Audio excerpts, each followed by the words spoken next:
ఐక్యరాజ్య సమితి ఏర్పడిన తేదీ 1945 అక్టోబర్ 24.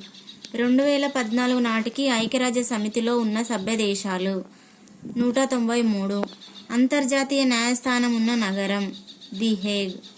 కాంగోకి స్వాతంత్రం వచ్చిన సంవత్సరం 1960.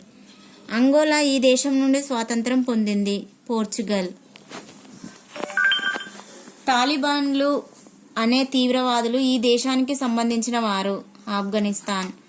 ఉత్తర అట్లాంటిక్ సంధి వ్యవస్థ నాటో ఏర్పడిన సంవత్సరం 1949.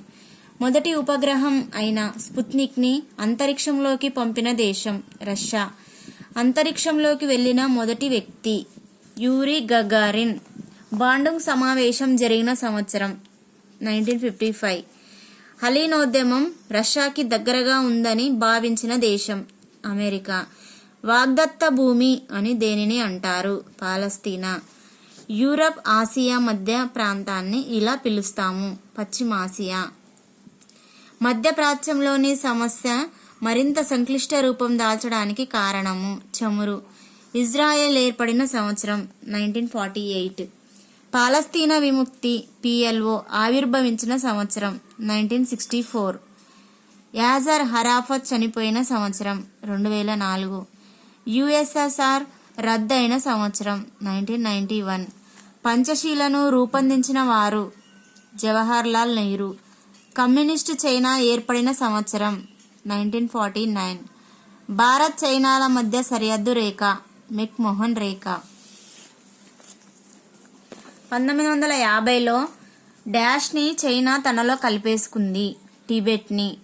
భారతదేశం దలైలామాకి ఆశ్రయం ఇచ్చింది.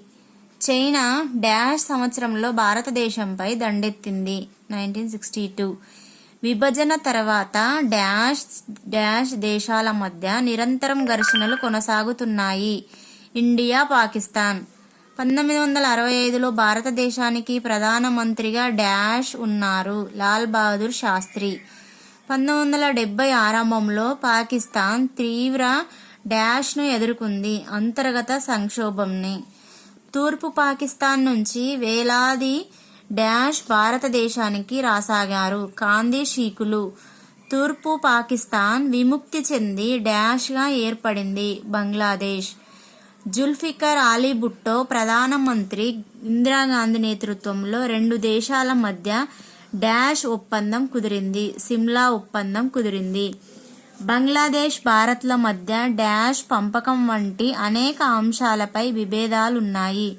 బ్రహ్మపుత్ర, గంగా నది జలాలు. తీర ప్రాంతంలో భారతదేశం డాష్ పాత్ర పోషిస్తుందని బంగ్లాదేశ్ భావిస్తుంది. పెద్దన్న. భారతదేశానికి దక్షిణాన హిందూ మహాసముద్రంలో ఉన్న ద్వీపదేశం శ్రీలంక.